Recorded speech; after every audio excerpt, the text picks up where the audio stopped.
Welcome to episode 70. Hey, this is John Lee Dumas of EO Fire, and you're listening to Who Did That Voice, where we take an in-depth look at voiceovers. Ready to take a vacay, but you just don't have the time to plan? Let the agents at 3D Travel Company pamper you and take care of all the little details. Find us at www.whodidthatvoice.co and click the Book Now button on the left-hand side. For a limited time, Who Did That Voice listeners can receive a Disney gift card for qualifying Disney and Universal trips, booked and traveled by 2017. Hurry and book today so you can travel away. Welcome to Who Did That Voice, the show where we take an in-depth look at voiceover. And now, here's your host, Trenton Larkin. Hey you guys, this is a special shout out to all my listeners around the world.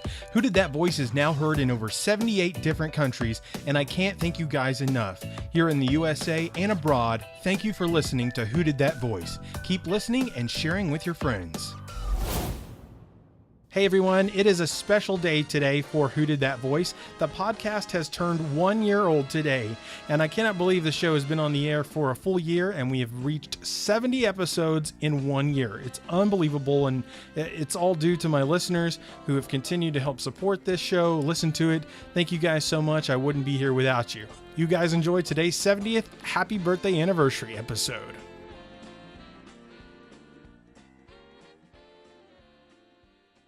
Hello everyone, and welcome back to the show. Today's special guest voiced Raf from Transformers Prime. Taking the auto out of an Autobot is so not a good thing. B, come on. You're just as amazing without wheels. I mean, speed isn't everything. Now sit back, relax, and enjoy the show. Hello everyone, and welcome to another episode of Who Did That Voice. Today on the show I have Andy Pessoa joining me today. Andy, thanks so much for coming on the show today, bud. No problem. I'm happy to be here. Hey, everybody. Well, Andy, you know, it is such an honor to have you, bud. I'm glad I was finally able to grab you. I know you stay very busy. For a young man in the industry there in Hollywood, you stay quite busy for sure. Oh, thanks. I've been fortunate. You know, it's there's a lot of good people out here, a lot of talent, and it can be tough. But yeah, I got lucky. Thank God. Absolutely, brother. Well, Andy, the very first thing we always like to do when we start out with a special guest is to kind of get a little background on who they are and what brought you into acting, and more specifically, what got you into voice acting. Growing up, I was homeschooled. Had 3 older brothers, who were also homeschooled. So I had an interesting childhood, to say the least. I definitely got close with my brothers and my mom, my dad. I mean, who isn't, right? But around the age of 9, I was scouted actually in a mall, and at the time I was living in Texas. Yeah. Oh, okay. So I've actually lived in a few different states, Minnesota, but it was way too icy there. We had to leave. It was just too cold. I love Minnesota though. Like, don't get me wrong, I want to go back. I love the state, but at the time I was really little, and my parents were like, "It's too icy. Let's move south." Moved to Texas, and then shortly after living there, I got scouted. And then I started coming to California with my mom, actually. Like so many actors do, they'll come out for pilot season and episodic season. And then, yeah, so for the first several years of my career, I only did on-camera acting.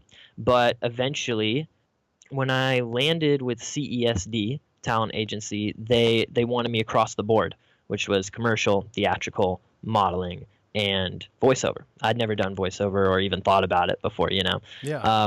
And I was, oh man, I'm trying to remember how young I was when I started going to voiceover auditions. I honestly, I want to say maybe I was 12. Yeah, around 12 or 11 when I started voice acting, and CSD was really, really helpful. They sent me out on tons of auditions. I'm actually still with them. I love that agency. Awesome.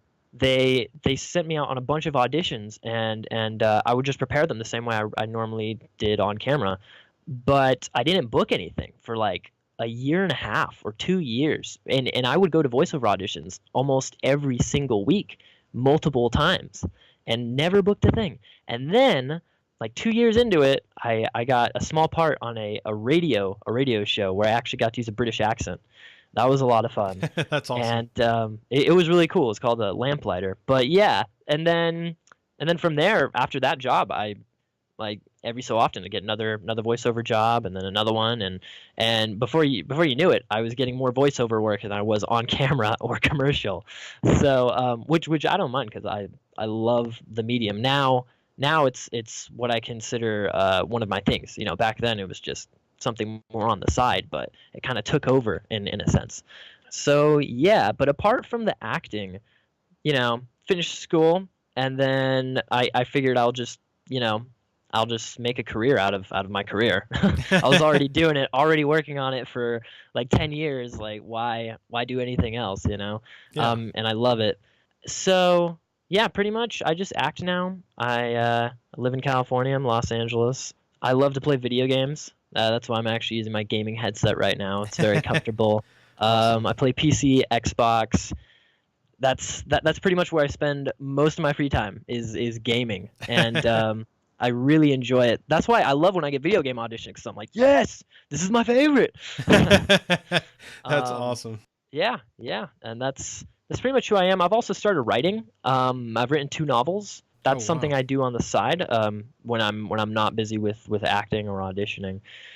And yeah, so pretty soon, hopefully, I can get those published, and I'll have something to show the world as far as my writing goes. I'm excited about that too.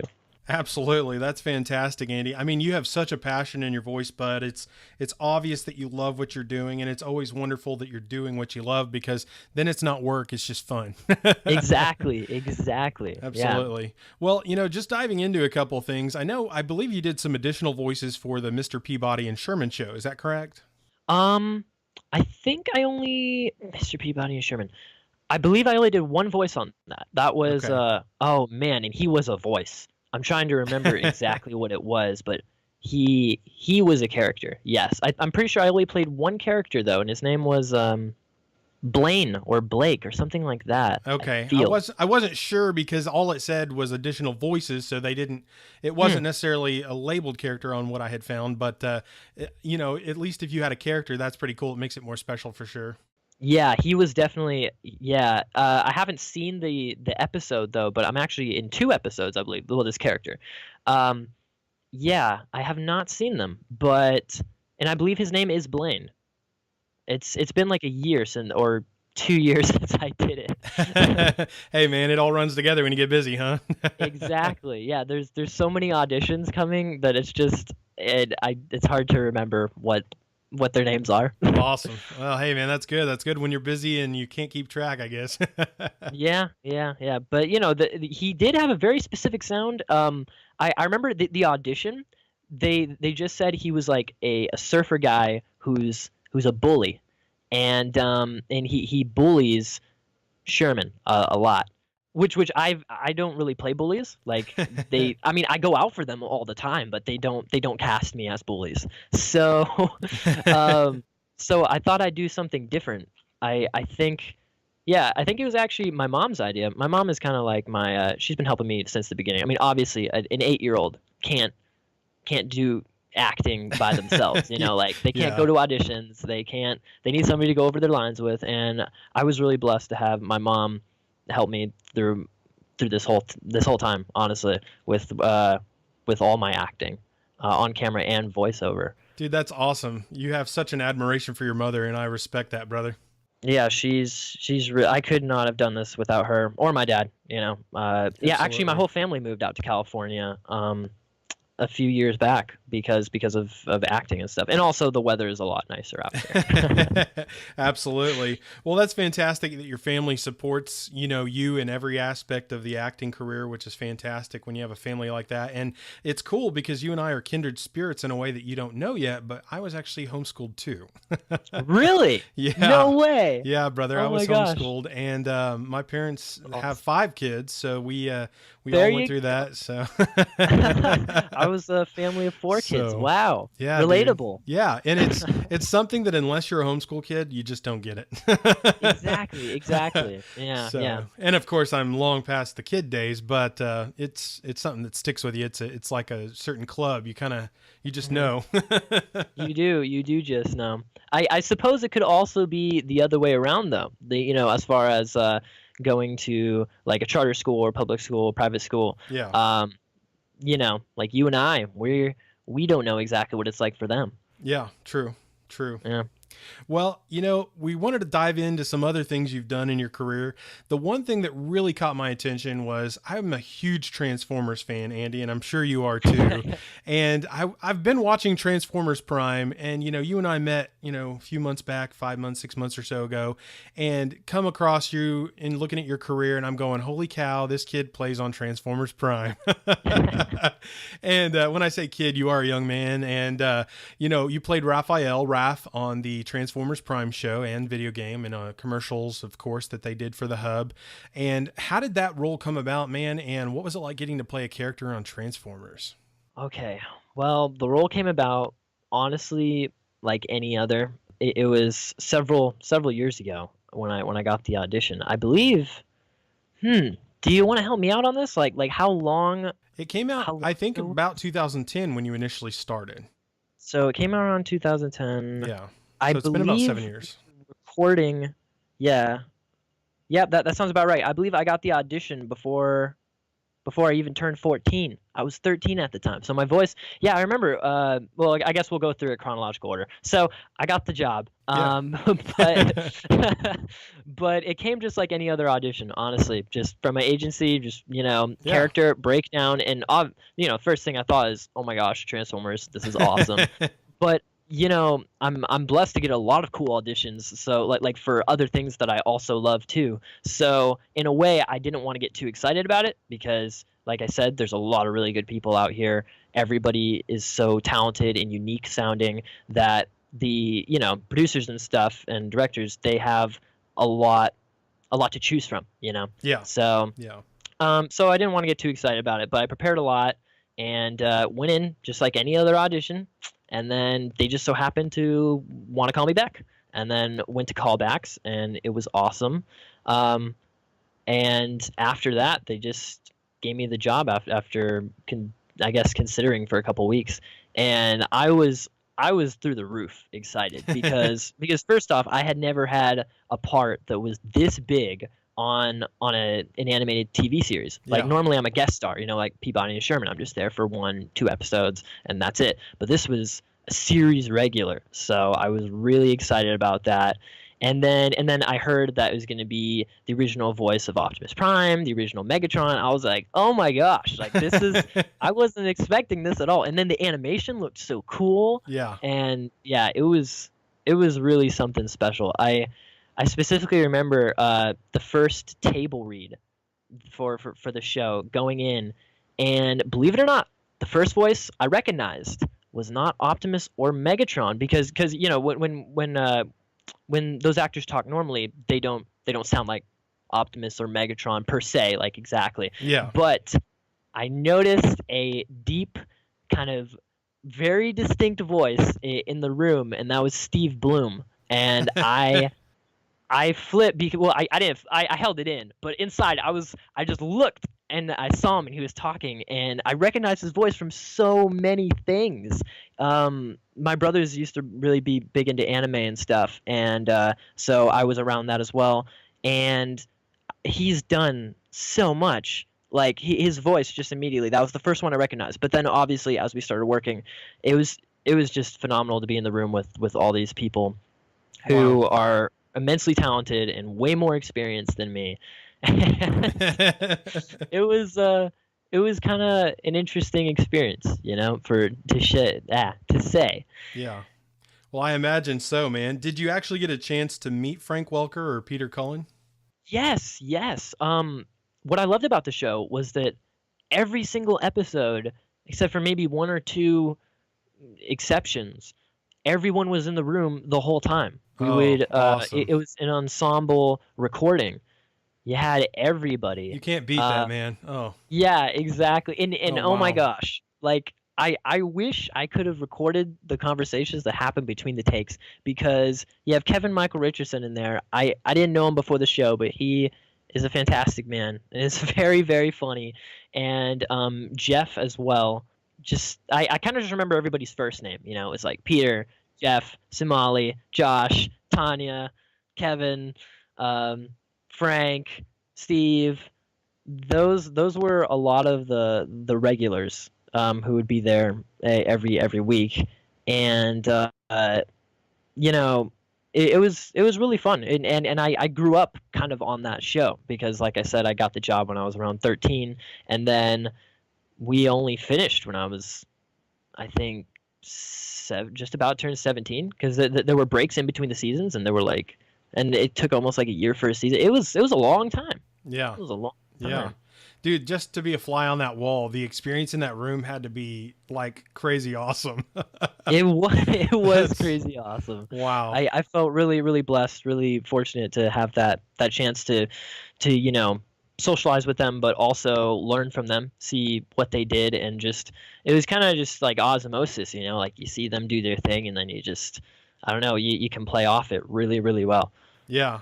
Well, I mean, you had that experience in the room, and it gives you that playability, and you can play off of the characters better. And not only that, I'm sure, like you said, in between the takes, I'm sure they were just spouting things of wisdom that you were like, this is so epic, you know?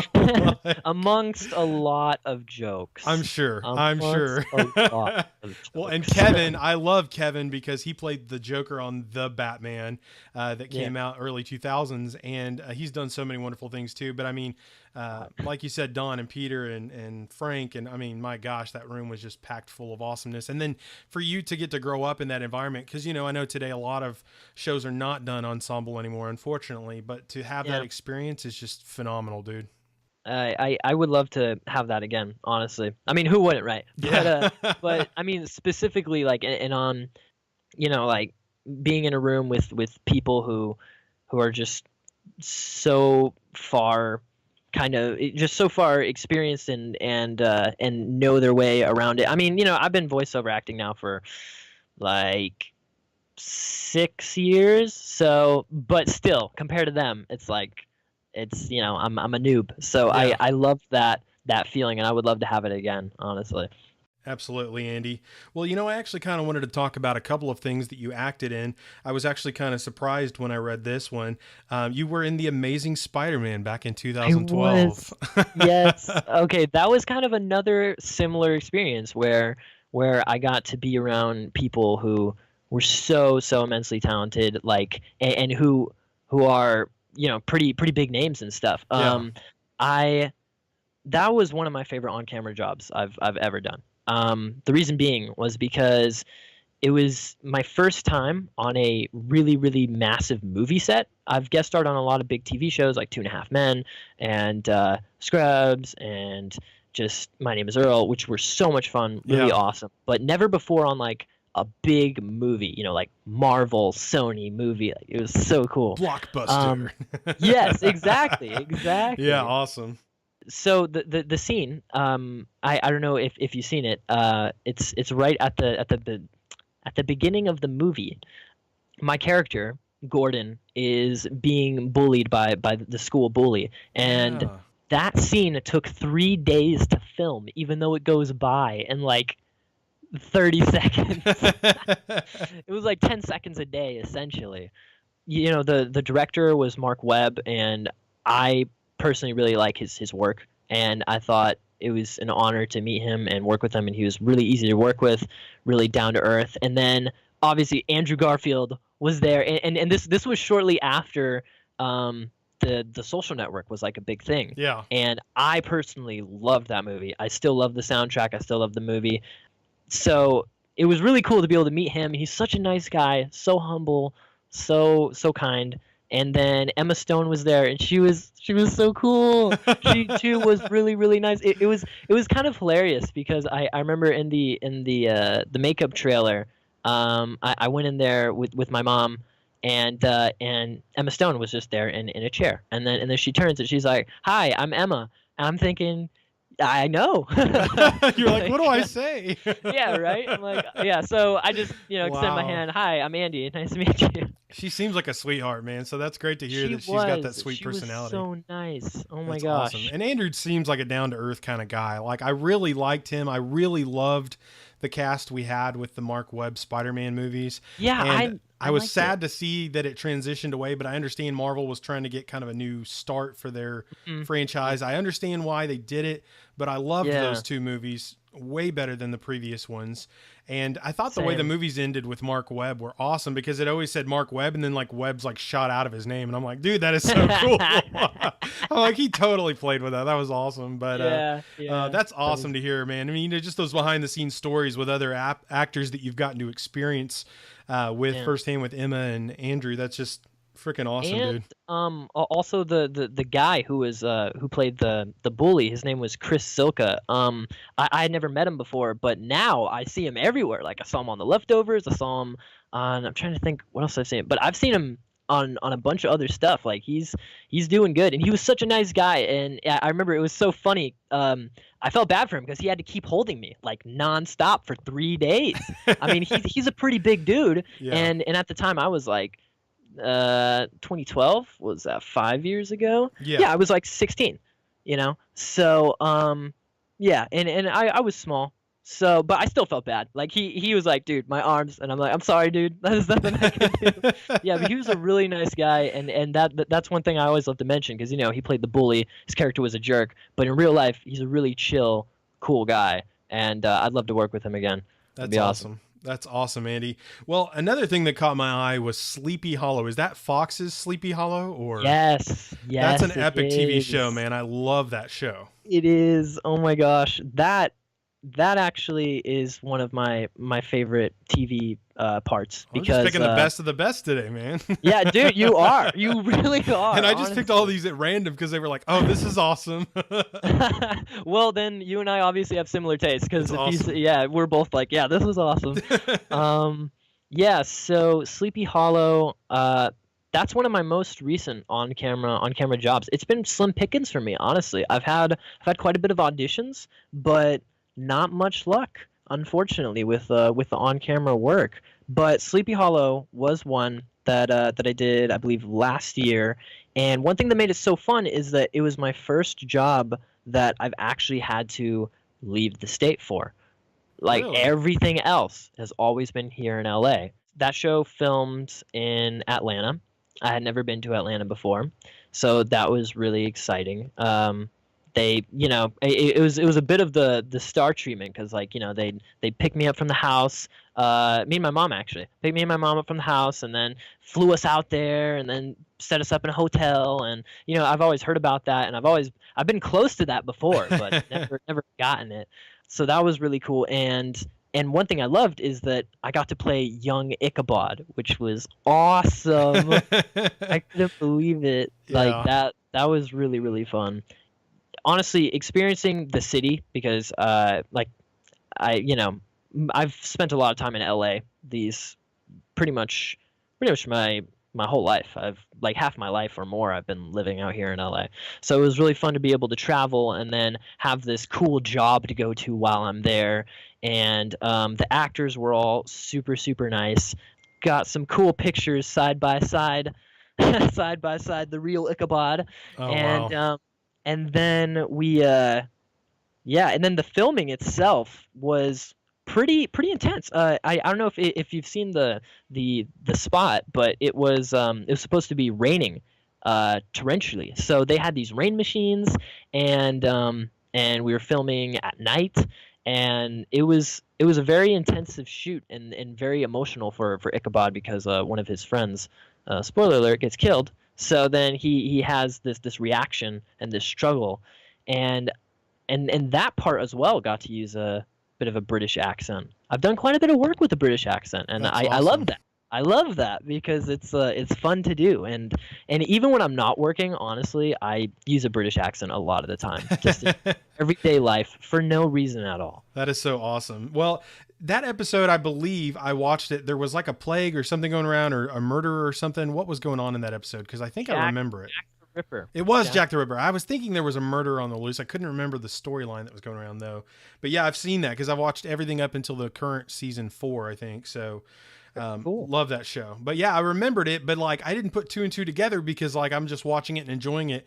And then when I looked it up, I was like, oh, that's Andy. I was like, after I've already watched it, it's like that after effect where you're like, wait a minute, I've already seen this kid, like, Wow. So that was awesome because I was like, Awesome. holy crap, I'm watching a TV show and I know the guy on the show. Like, Yeah, that's got to be pretty cool. I mean, well, yeah, I've had that experience too. Like I was saying when I was watching like The Leftovers, and then Chris shows up, and I'm like, oh my gosh, that's Chris! What the heck? Yeah. That's cool. It makes it more real for you, like it's more than just a TV show. It's like, I know these people. That's awesome. Well, I've got a couple other questions for you today, man. And do you have social media or a way people could reach out to you, or maybe they're even looking to hire you? How would people get in touch with you, bud? I do have social media. My Facebook page is a very easy way to get in touch with me. Also, I have an Instagram. Do you want me to like send you links after this, or I guess on Instagram I'm just Andy.Pessoa. Okay. And on Facebook, just my name, Andy Pessoa. I have a fan page that I post mostly work related stuff, and then I have that's typically the best way to get in touch with me. But then I also have my personal page, which everything goes on there. It can be a bit of a mess. Well, Andy, how do people spell your last name real quick, bud, just so they know? Pessoa. Sweet. And I'm sorry, I didn't mean to cut you off. You were going to say the Twitter too. Oh, no worries. And I have Twitter as well. I believe my Twitter handle is @RealAndyPessoa. And then, that's pretty much my social media. That's the best way to reach me. I'd love to hear from you guys. That'd be awesome. Yeah, man. And I'm sure there'll be a lot of people looking to reach out to you, maybe even hire you for some stuff. But I've got That would be sweet. It would be sweet. Man, I've got 3 questions for you, and we will wrap this interview up. The first of the 3 is, what kind of advice would you give to a young actor who might be looking, or any actor, potential actor who might be looking to join the industry or to get into voiceover? What would you recommend for them to do? I would recommend seeking an agent, definitely, because that's really how you get work. I mean, you can self-submit online, but there's a lot more opportunity if you have an agent. And as far as getting an agent, most agencies don't take kind of like unsolicited submissions. Yeah. So I would suggest going to some classes, and then usually the people who run the classes are really in the know of the business, and they can help you put together a demo reel, and then they can even recommend you to an agent. I got really lucky. I just got my voiceover agent, like I said, just across the board when I was going with them for on camera, so I didn't have to do that. But that's honestly the best advice I could give is look for some classes, take some voiceover classes, make sure that this is something that you want to do, because sometimes you think you want to do something, but then you start doing it, and then you're like, you don't know for sure. So try it out, and if you still love it, then definitely I'd talk to the mentor of the classes and tell them that you're looking for an agent and stuff. They can recommend you one. And also, voiceover reel is a big thing. It's the same for on camera, honestly. Once you get a reel, that helps you get an agent pretty easily. Fantastic. Well, before we get to the last 2 questions, I'm actually going to throw a random question in that I didn't have planned. How many interviews have you done before? Because you seem like you've done this before, Andy. This is the first podcast I've done before, but I have done a few interviews on some at some events. Namely, ones done by the Hub through Transformers, actually. I've done quite a few interviews there on the purple carpet is what they have at the Hub. That was a lot of fun. Yeah. So thank you. Awesome. Thank you. I appreciate the the compliment. Hey, you're welcome, brother. Well, I'm glad I'm your first podcast. That's pretty epic for me, and it's been a fun time. But let's get into the last 2 questions here. I think these will be pretty cool for you. Okay. The first of the last 2 is, what was your favorite cartoon or cartoon character growing up, Andy, and why? Oh man. Do I have time to think? Okay. Okay. Well, honestly, a few jump out at me right away. This is man, a lot jump out at me because I'm trying to think like how recent Okay, so did you say when I was a kid or like Dude, now? it can be whatever, anything. Okay, well, namely, I really do love, and I know it's not necessarily a cartoon, it's a movie, but I really do love Jack Skellington from The Nightmare Before Christmas. Okay. I love how he sings. I love his voice. I love the character. I love how he looks. I love how he talks. I love his personality.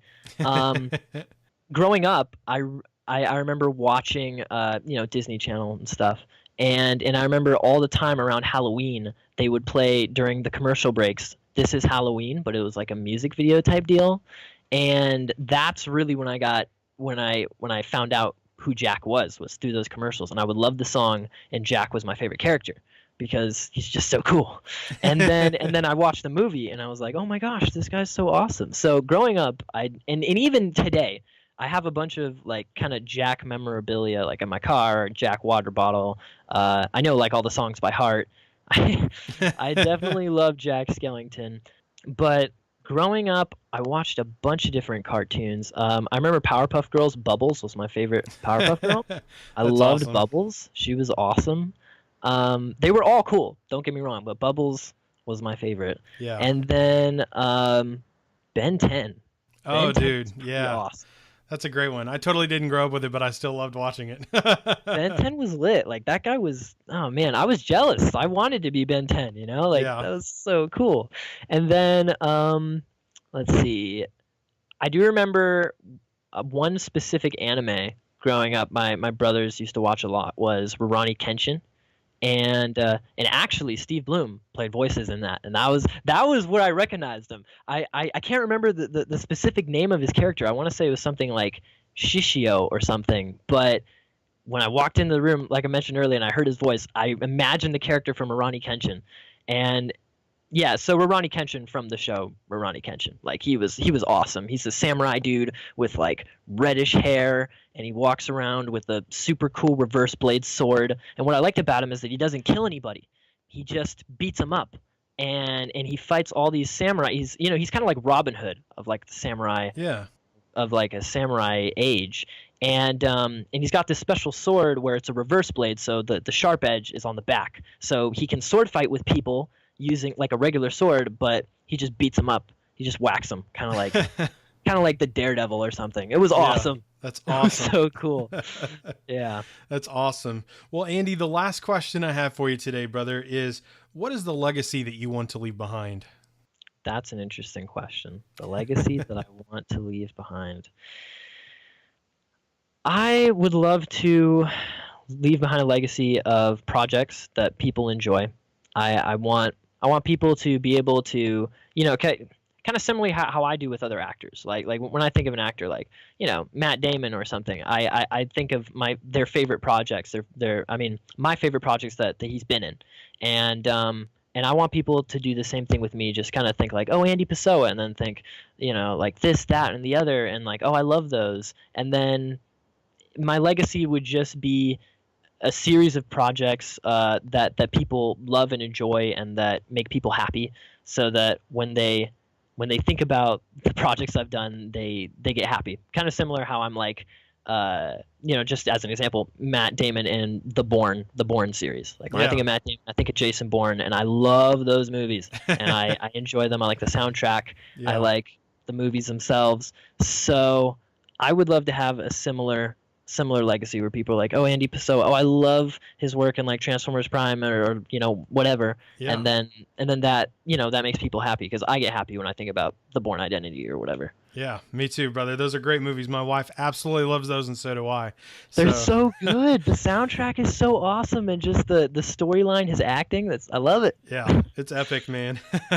Yeah. Well, I think your legacy is fantastic, brother. I mean, you've got a long way to go. Your career has a lot of room to expand, and I look forward to looking at how your legacy continues to grow in the next 10 years, man. Very cool. Very cool. Well, thanks so much for having me. This was a lot of fun. Well, Andy, it has been an honor and pleasure having you on the show today. Would you please just give us a closeout as we wrap today's episode up? Thanks so much for listening to Who Did That Voice, everybody. This has been Andy Pessoa. Perhaps now this is over, I can go get some more hors. Really, Gart? Dude, I'm trying to close out the show. Sorry, just pretty hungry here. I sure hope you enjoyed today's episode with Andy Pessoa, the voice of Raf from Transformers Prime. And if you did, please find me on Facebook, Twitter, or Instagram by searching Who Did That Voice. I would love to hear from you. You know, a question you might ask yourself is, where can I listen to Who Did That Voice? That's an excellent question. You can hear us on iTunes, Stitcher Radio, TuneIn Radio, YouTube, and our website at www.whodidthatvoice.co. Click the Episodes tab and listen away. Well, everyone, that's all the time we have for this episode. Join us this Friday for our next special guest, Tim Nidell, the show host of Saturday Morning Rewind, the podcast. You won't want to miss this episode. Hey, do you ask yourself who did that voice? Well, if you do, go to our website, www.whodidthatvoice.co, and click on the Episodes tab. Choose an actor, pick their name, and see pictures from the different characters they voiced in their career. Thank you for joining us today. We'll see you next time for more discoveries on Who Did That Voice.